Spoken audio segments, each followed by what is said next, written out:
And welcome back from the podcast. We hope you enjoyed that. Yeah, really good. Really, really good. What have you got for us? What have we got for us, So Maya? I've got some comments that are going on the live YouTube stream. Yeah, okay. So I know Simpty Media Tech, the Tech Summit is live in the lobby. So we're live in their lobby in LA. Brilliant. Amazing. Really, really cool. We've had loads of comments through the whole Brisbane set. And so which one is this? This is W. Butler's Films says, woo, Junkyard. There's another one that says, again, woo. Woo, there's a lot of woo yeah, from Australia. Woo. Give us a artwork woo. Looks beautiful. And also saying hello from London. We have people from France. We have people from Brazil Which watching. is pretty good from France because it's quite late. Yeah, quite late, very late. Get the Australian, but thank you. It's very late. We've also got, so Derek Scott said, brilliant job, Griffith School. Shout out to the best AD. We've also got Susie's great. Yes. We've got, is that Vogue? Yes, it is. Yes, Vogue. And I wonder who's written this one. This one says that assistant floor manager is really cool. Who wrote that? Woo! I just don't know. Yeah. Comments. Like, they're not wrong. All of them are taking super over. cool. And also had a couple of comments about the animation style in the Brisbane section as well. They said it was really cool. Yeah, like the documentary. So I think they showed like obviously like buildings and stuff where they'd transposed across and all the different styles of animation, which was pretty incredible to see. Really, really cool. Yeah. Any more comments we've got coming in? We have got a couple. Again, floor manager seems to be doing a great job. I don't know where these comments have come from. I mean, it's unbiased nice to know here. that you're watching us, guys. Thank you. And Camera one. Love camera operator one. Yes, yes. I think they have literally done their own comments. But if you do want to comment about any of the crew, who are amazing, and anything, the talent, obviously that's us. That is us. Yes, talent, I love that. Please do contact us at Media Talent Manifesto on any of the socials. So that is YouTube, that's LinkedIn, that's Instagram. Or you can just walk across and type it into Maya's phone yourself. Yes, as some people have been doing. Brilliant. If you couldn't tell. Anyway, shortly we'll be joining Mumbai, India at Whistling Woods University. I'm excited for that. So excited. I'm very excited. We also wanted to remind everyone that we are on, we've just done that, but on all the social media platforms, we're constantly looking at your comments and questions. So please do follow us at Media and Entertainment Talent Manifesto on Instagram, LinkedIn, YouTube, all of the above. All of the above. Please. Let's have a look at some results from the QR code and see what hemisphere viewers are watching from. Oh, we've had a little look anyway. It's France. Yeah, I've already answered all of these. You've already answered your own question. I've already answered my own questions. So we've got... Oh, look. So we've got the Northern Hemisphere is 45. Okay. 45%. 45%. That's pretty good for the Northern Hemisphere, considering what time of the day it is. Yeah, crazy. Southern Hemisphere, 55%. Okay. Okay, so we've seen one popular question floating around, which is like, who created the 24-hour broadcast? And the answer to that is simple. It's our Carrie Wootton. Yes, our dearest So Carrie. if you want to go back, Carrie's just obviously done this on the podcast, and we interviewed Carrie earlier at the top of the show. Really recommend going back to that. However, if you did miss it, like, honestly, go back and check that out. Really, really good interview, and we learned some really cool stuff about on air and Carrie herself. Superwoman. Superwoman. She is. It's a woman no one can say no to, it appears. Like everybody she asks has been involved in this. But also don't forget to scan our QR code to let us know which hemisphere you are watching this broadcast from, because we get really, really excited, as you've seen, to know where you're listening, where you're watching. We'd love to know. And it's so exciting to have universities involved from all over the world. 2 hours to go, we watched, 2 hours ago, sorry, we watched a video of what Montgomery College has been up to, so let's refresh our memory. When people immigrate to a country, really all you can bring with you is your language, your recipes, and your traditions. A lot of times what happens is those things get left behind. My name is Danny Dubana. I'm one of the brothers behind Z&Z Manusha Bakery. The #1 flavor is what we call our classic manusha. That's topped with the za'atar. You mix it with olive oil and spread it on top of bread. And it has just a herby, tangy, kind of nutty flavor. that always brings us back to just sitting at a communal table and sharing breakfast with people. It's important that we brought our family to the festival. They're the ones who literally passed on these foods to us. So many of our stories are told through food. So I think it's really important to people like us, the children of immigrants, who are looking for ways to preserve those connections, to share these recipes and to tell these stories. And we hope to be able to do that for generations into the future.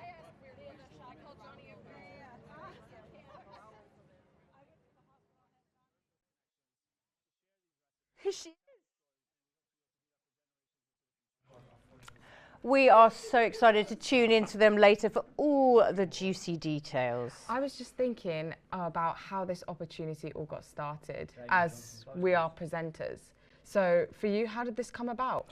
Well, as I said earlier, Carrie is the person you do not say no to. You can't.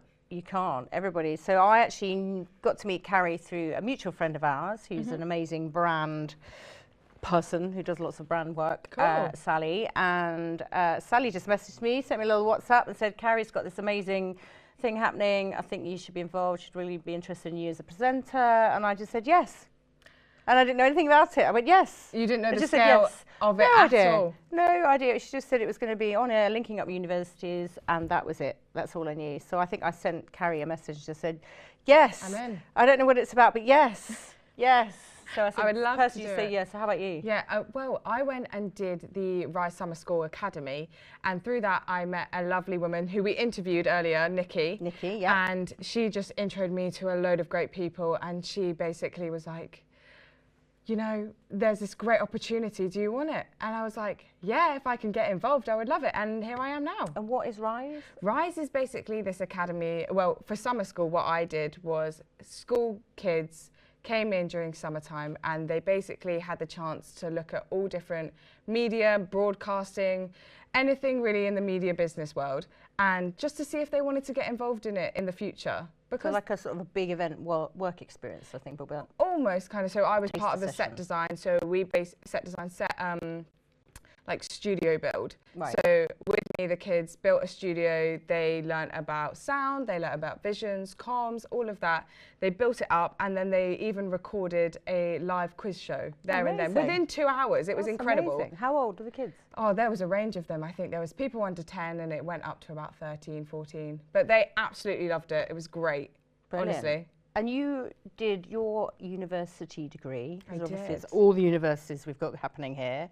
What was your degree in? So my degree was in music and sound production. Okay. But when you do a degree, I absolutely love the whole sound industry. But it's nice to also adventure out from that. So for me, this was a great opportunity to do so. Okay. It was just nice to try something new. And you do radio stuff now as well, don't you? Yes, so I do radio presenting and all of that, but it's quite nice because once you're in the industry, I feel like it's very easy to kind of cross over into another industry, and that's what this is also quite good about. If people want to do camera work, if people want to be on screen, off of screen, they have the chance to do that. And test it out and see whether that's what they really love doing. Yeah, for sure. It's great. It's a great opportunity. Fantastic. Thank you for that. No, thank you Maya. for that. Such interesting stories. I was just saying, actually, keeping going with this sort of whole 24-hour thing just takes me back to my old gladiator days, I have to your old say. gladiator Back in the days. olden days. You were a gladiator? In the late 1900s, people, that's when it was happening. couple years Before most ago. of these people in this room were born even. But there we were filming 2 shows a day. So actually staying up all night and filming is actually not that bad. Yeah. So we used to do 2 shows a day. We'd leave the hotel at 9 o'clock in the morning. We'd go into the arena, do makeup, and lots of fake tan back then, people, lots of fake tan. And then we'd do a show starting around midday-ish, lots of different sets and all the big games and everything took a long time to Get to meet any film. fans in that time? So we'd film for about 5 hours, usually per show, Cool. and then we'd have a quick bite to eat, and then we'd do like a meet and greet, go and meet all the sort of friends and family or amazing. special You must have been absolutely invitees, exhausted. and then do it all again. Do it all again in the my evening. goodness, I don't know how you did it, Susie. Anyway, let's go. Later on, we have CNN in Abu Dhabi.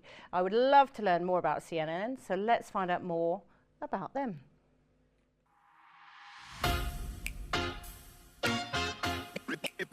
5, 4, 3, 2, 1. can't believe it's been 5 years already, and I've had the absolute privilege of watching these young minds evolve with every cycle. اليوم الرؤية من شراكتنا مع CNN هي لتفعيل التدريب الصحفي العالمي في قلب المنظومة الإبداعية لعاصمتنا أبو ظبي. من أجمل التحديات اللي عشتها هي انطلاقة أكاديمية CNN أبو ظبي. كل سنة كنا نحاول نتفوق على السنة اللي قبلها ونكبر المشروع، نضيف أساليب جديدة وحتى نتعاون مع خبراء في مختلف المجالات. من أحلى شعور كنت أعيشه هو يوم أشوف مجهود الطلاب في آخر يوم وش كثرهم صاروا خبراء في مجال رواية القصص. The people I met, they became friends, collaborators and mentors for life. It was fun, but the kind of fun where you grow every single day. التجربة كانت واقعية، مفيدة ومكثفة. What started as an idea to empower young storytellers in this region has grown into one of the most dynamic, hands-on journalism programs out there. أكاديمية CNN أبو ظبي فتحت لي أبواب ما كنت أعرف أنها موجودة. تعلمنا من أفضل الصحفيين في CNN والخبراء رواد هذا المجال. If we could, we would do it all over again in a heartbeat.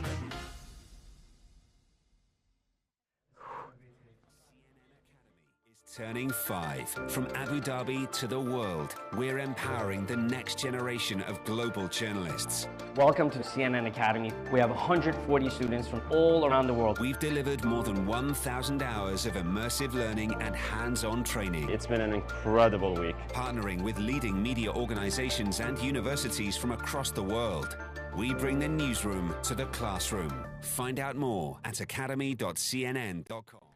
That's amazing. I love the different cultures and the different languages that we're going to be encountering through all this content. Yeah, because you would think that, when they're in their country, they'll speak their native language and we'll just have to go crossing over. It. We're crossing over. It's brilliant. Great. For those that weren't tuned in earlier, Whistling Woods are up next. We watched a really insightful and interesting video about what's to come. Let's take a second look.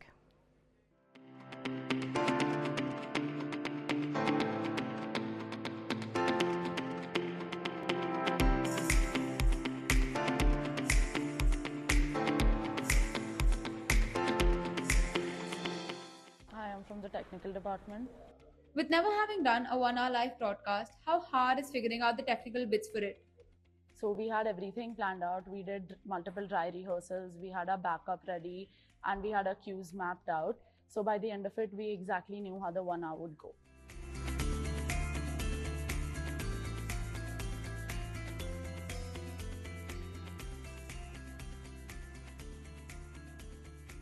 I'm heading the production this time. Like every process has its fun bits, were there any moments during the pre-production that you laughed about?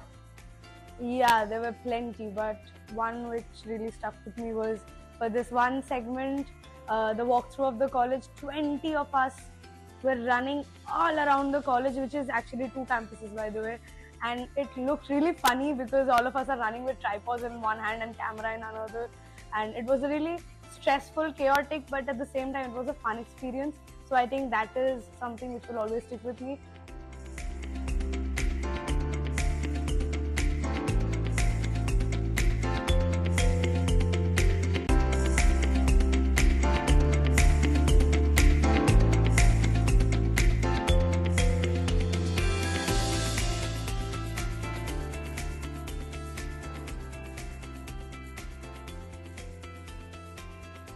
I'm from the technical and the broadcasting department. How do you ensure that everything is running smoothly when there are 0 retakes?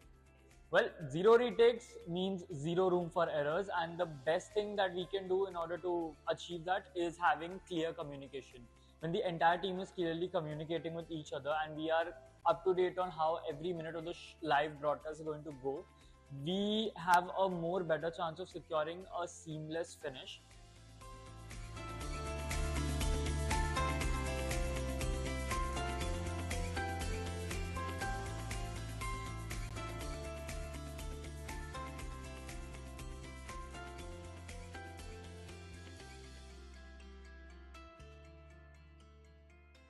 Hi, I'm from the content team.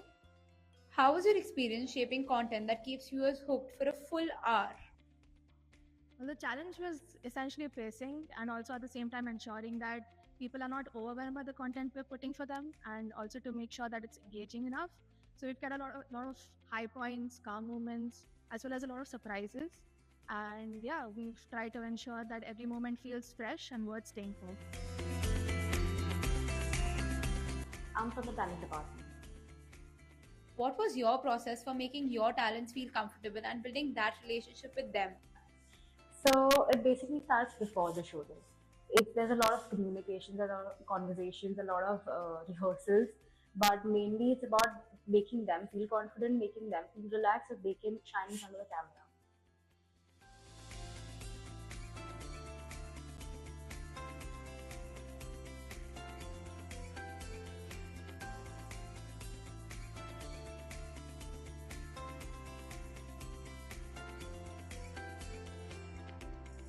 Hi, I'm from the marketing department. What was the coordination like between your team and the other departments during the show? So it was a lot of things that went through, but for us, we had a very clear route of seamless coordination and communication amongst all of our departments, especially since for marketing, for like the fillers and the bites, we had to also coordinate with our own college's marketing team as well.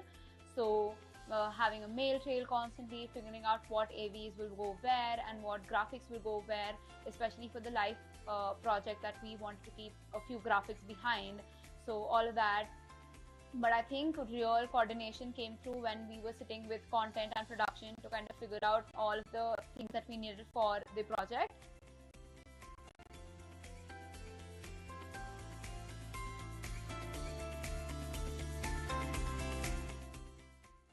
What's the one thing about working with talent during a live show that people don't usually realize?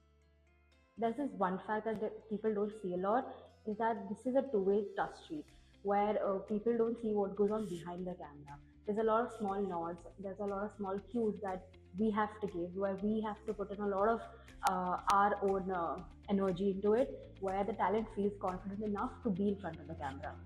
So that's very important. I'm from the content department. Which segment are you personally most excited for people to see? The segment I'm most excited about is Student Life Walkthrough, as a lot of planning has been gone into Student Life Walkthrough, and after that, when we actually people get to see it, it would be amazing, and it shows whole of our college, essentially our college life, and I think a lot of people would relate to it and would also find it engaging.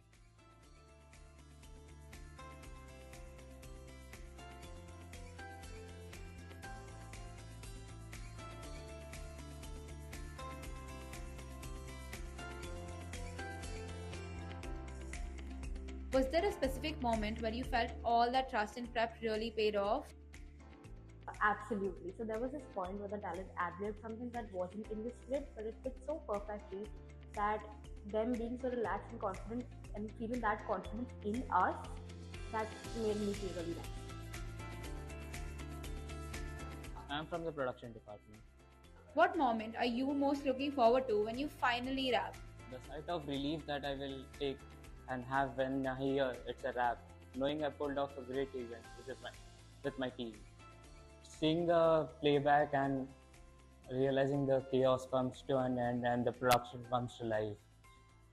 Seeing my team happy and relaxed after a hectic week.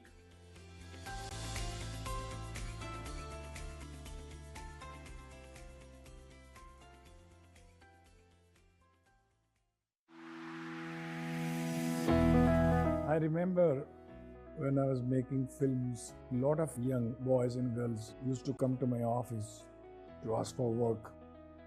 That time there was no school in Mumbai. I thought of an idea to open a film institute in all aspects of cinema and media. I'm glad that I could fulfill my dream of having this international film institute like Whistling Woods International in Mumbai.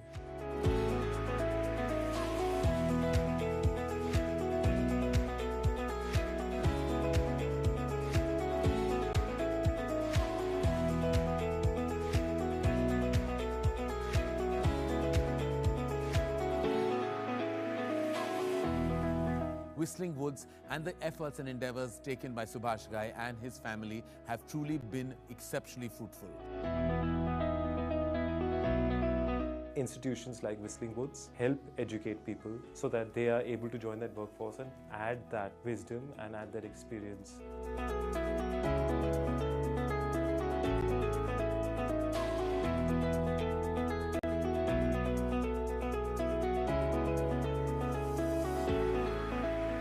Our students today, they understand what is happening in the industry, and at the same time, they know what is that field that they would like to create a niche in.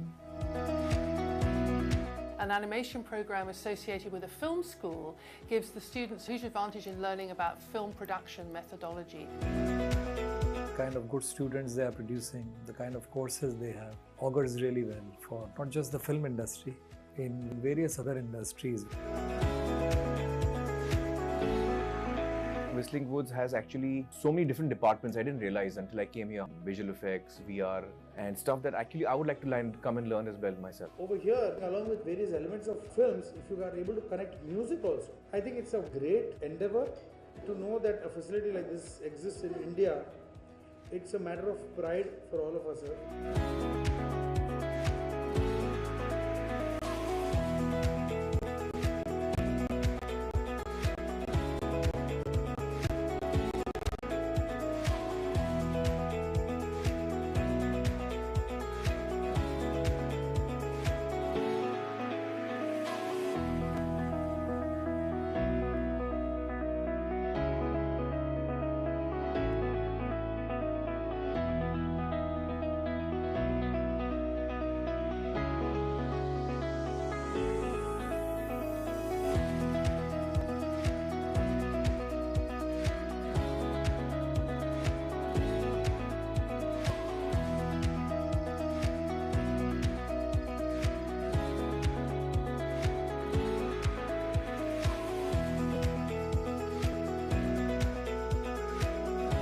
Within 12 years to have Select itself accept that Whistling Woods is up there with the very, very best.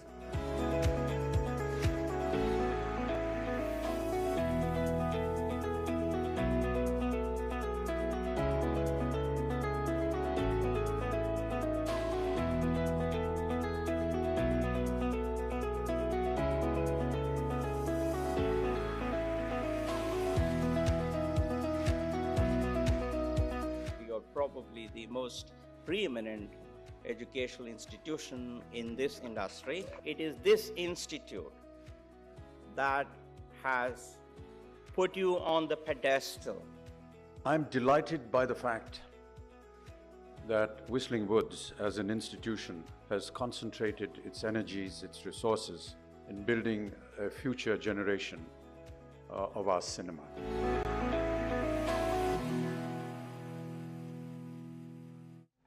Oh, Mumbai, we love that. I'm getting so excited. Every time I see them on our screen, I want to know why it's called Whistling Woods, though. Yeah, do you think, can anybody answer that? Write in. Anyone in Mumbai, please let us know. Thank you. Whistling Woods. I love it.